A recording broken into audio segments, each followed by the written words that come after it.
In this video I will show you how to fit the RVH on a Volkswagen Amarok.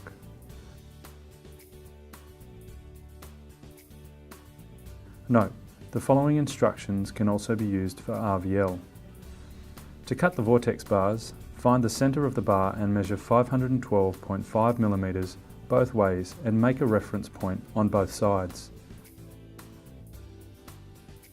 Make sure you have safety goggles and ear protection on. Place the bar under the saw machine and align the reference point. Tighten the bar so it doesn't move during cutting. Carefully cut the bar. After the first cut, check the location of the second cut mark by measuring from the first cut to your second cut mark. Clean any metal shavings created from cutting the bar. Peel off the Rhino sticker and clean the marks on the bar.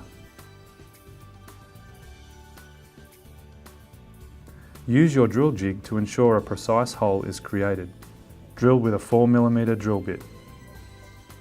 Cut the vortex underbar strip to size and fit into the exposed slot as shown.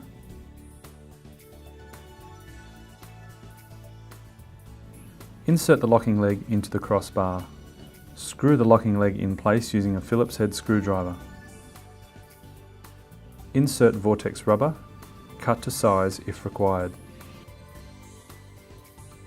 Fit the completed crossbars to the vehicle-specific base kit using the Allen key provided. Fit the crossbars to the tracks using the RTV BK kit.